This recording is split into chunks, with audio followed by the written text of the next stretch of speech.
Sempre fui eu e minha mãe. Meu pai morreu quando eu tinha 6 meses de vida. E os meus irmãos, minha mãe sempre os chamou de bastardo. Porque o meu pai não chegou a registrar eles, mas eles sabem que são filhos do meu pai. Mas nunca foram muito bem recebidos pela família dele também. Quando meu pai morreu, ele deixou uma casa, mas ficou para a irmã dele, cunhada da minha mãe. O que minha mãe ficou um pouco triste, porque hoje nós temos que pagar aluguel, sendo que a casa foi construída e poderia ter ficado para a gente. Mas tudo bem. Eu tenho um contato bem próximo com a família do meu pai. Uma tia minha é dona de uma creche e por isso a minha mãe nunca pagou a mensalidade. Claro, uniforme, alimentação, ela sempre teve que pagar. Mas nunca tivemos que pagar a mensalidade, sempre estudei lá de graça. Assim, a gente sempre teve uma vida muito feliz e muito boa, apesar de sermos pobres e não sermos a melhor condição do mundo.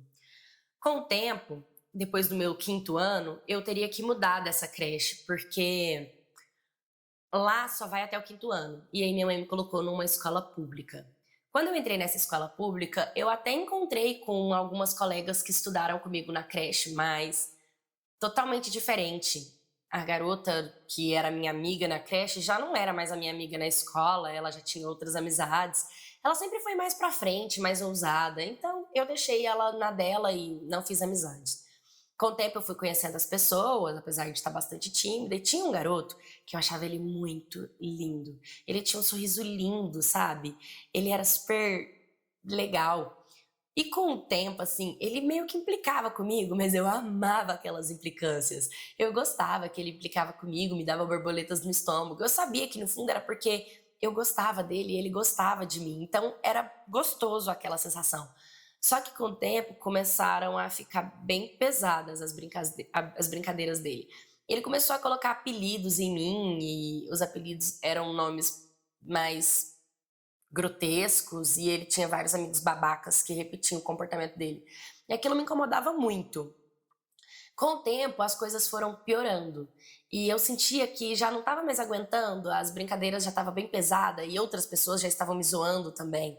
Eu sempre fui muito magra e andava meio que pra frente, eu era mais tímida e eu comecei a ouvir comentários quando eu passava, por exemplo, no corretor. Os garotos mais velhos sempre falavam: Nossa, como ela é estranha, como ela é feia, como ela é torta, como ela é corcunda. Isso me deixava muito mal.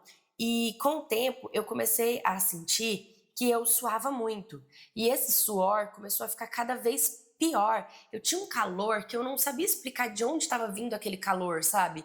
Era um calor tremendo. E assim, podia estar fazendo frio que fosse, que eu suava muito. Então eu tava sempre indo com o uniforme cavadinho para poder transpirar bem, sabe? Para ventilar o meu corpo, porque se eu fosse com blusa de frio, eu suava muito. E através desse suor, eu comecei a ter muito CC. Começou a vir um cheiro muito forte e nada que eu fazia melhorava. E aquilo foi ficando cada vez pior. Eu sentava do lado da janela, porque ventilava mais e aí assim meu suor passava, meu calor passava. Só que teve um dia que eu tava com o cheiro tão forte, tava fedendo tanto, tava muito, que todo mundo da sala de aula começou a reclamar. E todo mundo ficava: caramba, de onde tá vindo esse cheiro? Que cheiro horrível, cheiro de grama velho, cheiro de fósforo, cheiro ruim. E aí começaram a cheirar um garoto que tinha na minha sala de aula, que, tipo, ele fedia pra caramba. E começaram a chegar e viram que, tipo, não era ele que tava com esse cheiro. E aí começaram a toda hora vir pra janela. E aí eles vinham pra janela, e eu não tinha decifrado ainda por que que toda hora eles estavam chegando perto da janela. Até pensei que era para receber uma ventilação, sabe? Até que eu perguntei para uma colega de sala por que que todos os garotos toda hora estavam vendo a janela e voltando e ficavam rindo. E ela olhou para minha cara e falou: Mano, você tá com CC do caralho. Você tá fedendo muito. E, tipo, todo mundo tá te zoando muito. E eu fiquei muito mal aquele dia por saber disso. E tava todo mundo rindo. Inclusive meu crush, sabe? Ele olhava e todo mundo ria e todo mundo me zoava. E praticaram muito bullying comigo aquele dia. Começaram a me xingar de vários nomes feios. Começaram a colocar vários apelidos em mim. Começaram a falar tipo, que eu não tomava banho, começaram a falar várias coisas pesadas pra mim. Eu fiquei tão abalada esse dia que, tipo, eu desabei dentro da sala de aula. Eu chorei tanto, e, tipo, por mais que a galera não queria rir de mim, dava pra ver que eles queriam ser empáticos em segurar a risada, mas ao mesmo tempo eles viravam pro lado e choravam de rir da situação. Então eu fiquei muito abalada e fui conversar com o professor. Na hora o professor falou, cara, isso é normal, isso é coisa de adolescente, adolescente sua mesmo, tem esse cheiro mesmo. E eu, pelo amor de Deus, por favor, liga pra minha mãe, pede pra minha mãe pra me liberar pra eu ir embora, por favor. Consegui a liberação e fui embora pra casa. Quando eu cheguei em casa, eu cheguei extremamente abalada, eu cheguei mal, eu cheguei com todas aquelas risadas, todo aquele bullying, todo aquele apelido, tudo que tinha acontecido, sabe? Todo mundo, digamos, ter descoberto que o CC era meu, que o cheiro fedido era meu. Mas por mais que eu tentasse, eu não conseguia tirar aquele cheiro de mim, sabe? Era algo mais forte. Então, quando eu fui conversar com a minha mãe, que ela falou, por que você pediu pra escola me ligar e te liberar mais cedo? E aí, quando eu falei pra ela, mãe, é porque eu tô com cheiro muito ruim, tô com cheiro forte, eu tô fedendo, tá todo mundo na sala de aula me zoando, me chamaram de fossa, me chamaram de gambá, me chamaram de um monte de nomes. E minha mãe virou pra mim e falou assim, cara, tu é burra! Tipo, ela me xingou. Ela falou, se fosse eu dava na cara de todo mundo, eu quebrava, dá pra ver que você realmente não me puxou. Tá, eu realmente não puxei minha mãe. Sempre fui ingênua, eu sempre fui uma menina doce, sempre fui uma menina tranquila. Eu não era uma menina que tinha força pra ficar discutindo, batendo boca e nem nada do tipo. E, de fato, eu não tava com o melhor cheiro do mundo. Então, as pessoas estavam falando de um fato que estava acontecendo. Por mais que era chato, era real, não estavam inventando aquilo, sabe? Pra me provocar ou algo do tipo. E minha mãe falou que ia na escola no outro dia, mas o que eu precisava mesmo era de entender como melhorar isso em mim, sabe? No outro dia eu nem queria ir pra escola, eu queria tanto ir embora, mudar de escola, nunca mais olhar na cara de ninguém que tava ali, mas eu não tinha essa opção. Então, no outro dia eu voltei e as pessoas já não estavam mais comentando, não estavam mais falando, mas eu tava morrendo de medo de começar a suar novamente, o CC sair novamente, todo mundo começar a me zoar novamente e ficarem me chamando de fedida. Mas o tempo foi passando e eu consegui ir controlando isso, sabe? Eu tentava sempre estar me entupindo de desodorante, de cremes, de algo do tipo, pra entender de onde estava vindo aquele cheiro, por que que eu tava suando daquele jeito. Mas todo mundo sempre falava a mesma coisa. Ah, é a idade, é fase, é corpo, é normal, acontece. Mas por que que não acontecia com as outras e acontecia comigo, sabe? Então aquilo foi me causando muito desconforto. Isso fez com que eu me fechasse cada vez mais, com que eu ficasse muito na minha. Uma das coisas que eu lembro é que quando eu pedi pro professor pra ir embora, porque eu tava aos prantos, chorando muito, o garoto que eu gostava, o meu crush, ele tipo, ele tava meio que segurando a risada, olhando pra mim, dava pra ver a cara de pena e de tristeza, sabe? Ao mesmo tempo que ele me zoou e fez muita graça comigo, dava pra ver que ele tava vendo a minha tristeza, mas ele não parou de praticar o bullying comigo. E por mais que ele sempre me zoava, eu não conseguia deixar de gostar dele, sabe? Eu não entendia por que mesmo ele me humilhando, ele me maltratando, ele me fazendo mal, eu ainda continuava gostando dele. E eu demorei 2 anos pra tirar ele da minha vida e realmente parar de gostar dele, parar de tê-lo como meu crush, né? O tempo foi passando, eu acabei fazendo outras amizades e mudei de escola. E quando eu mudei de escola, eu já estava numa outra fase, num outro período, eu já estava no 8º ano. Então, foram 3 anos muito terríveis que eu passei dentro dessa escola, com muita tristeza, com muito bullying, que me fez eu me fechar, que me fez eu mudar a minha personalidade, que me fez ter vergonha do meu corpo, insegurança do meu corpo. Eu tive que fazer tratamento psicológico.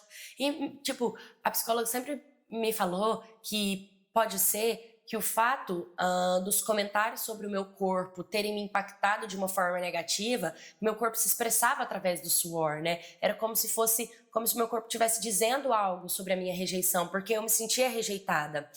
O sentimento de rejeição causa mau odor, né? Primeiro, a falta de água. Nós precisamos tomar muita água, porque quando nós não temos água suficiente dentro do nosso organismo, sendo que 70% do nosso corpo é água, tanto as nossas fezes ficam ressecadas, quanto o cheiro do suor. Por quê? Porque quando você não tem água dentro do seu organismo, quando você começa a suar e a transpirar, de onde vai tirar água se você não está tomando água suficiente? Ele tira água do seu estômago. E o seu estômago é onde fica, né, as fezes. Então, eles puxam a água das fezes para transpirar. E é exatamente por isso que muitas pessoas têm esse odor. Chulé também é assim. Muitas pessoas que sofrem com chulé é exatamente porque, às vezes, não toma água suficiente. Então, quando o corpo precisa de transpirar, ele acaba puxando água do estômago. E a água do estômago é basicamente uma água suja, uma água contaminada. Então, quando você transpira, o seu corpo acaba puxando essa água suja. Por isso que você tem o cheiro do chulé ou do CC. Mas tem muitas pessoas que, mesmo tomando água, continua tendo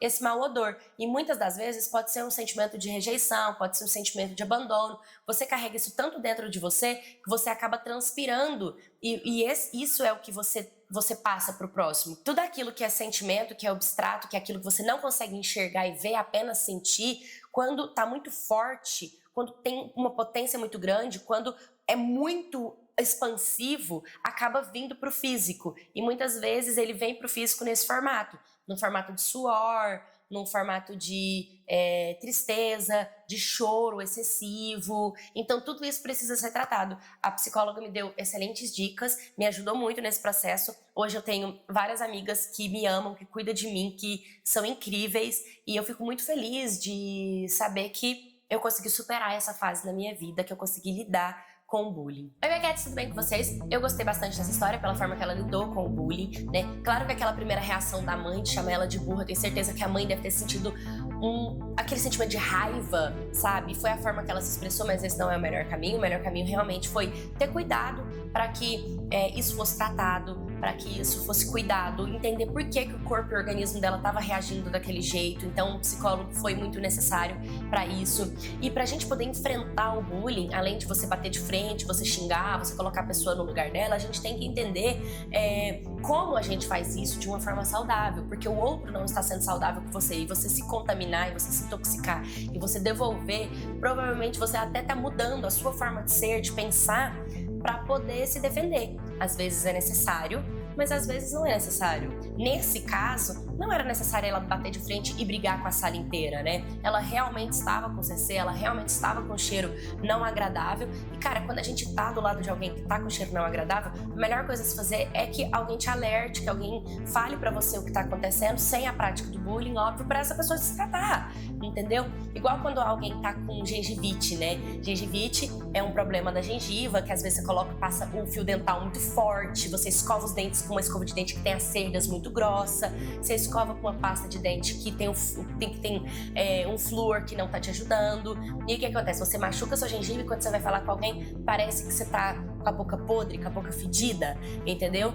Na escola eu tinha uma colega que tinha isso. Um dia eu perguntei pra ela se ela tinha problema na gengiva, porque eu já tinha me tratado uma vez, mas pra ela não se sentir mal, eu falei pra ela que eu já tive esse cheirinho na minha boca uma vez, minha mãe me levou no dentista e eu me tratei, mas era mentira, eu nunca tive aquele cheiro na boca, mas eu tive um dentista que me alertou que isso poderia acontecer. Então a forma de eu alertar ela foi me colocando no lugar dela, fingindo que eu já tinha passado por esse problema, pra ela poder se sentir um pouco mais segura, pra ela poder ir num dentista se tratar. Porque realmente é muito difícil quando você vai alertar uma pessoa, né? Que ela tá com cheiro ruim, que ela tá com suor fedido, que ela tá com a boca fedida, né? Que ela tá com o cabelo fedido. E quando você é adolescente, você não tem maturidade pra você chegar na pessoa e usar esse exemplo que eu usei, né? Então, eu acho que é muito importante a gente, como adolescente, vocês que assistem meus vídeos, vocês verem alunos na sala de aula de vocês, na escola de vocês, você chegar no cantinho e falar, ó, acho que não é legal, toma cuidado, pede pros seus pais te ajudar, te levar no médico, te levar no dentista, pra ver se tá tudo bem. Eu não quero expressar isso pra ninguém, não quero que ninguém te xingue, eu tô te falando isso porque talvez seja legal eu te alertar, entendeu? Mas sem a prática do bullying, sem xingar, sem rir, sem toda essa dor e esse peso, né? Porque realmente, quando a gente é adolescente, qualquer coisinha se torna expansiva, se torna grande. Mas você já passou por alguma vergonha na escola? Você já sofreu bullying na escola? Você também já sentiu que você não estava com um cheiro muito agradável e você acabou sofrendo com seus colegas? Me manda sua história no historiascanaldepaula.com. Curta, comenta, compartilha, se inscreva. Um beijo e até o próximo vídeo.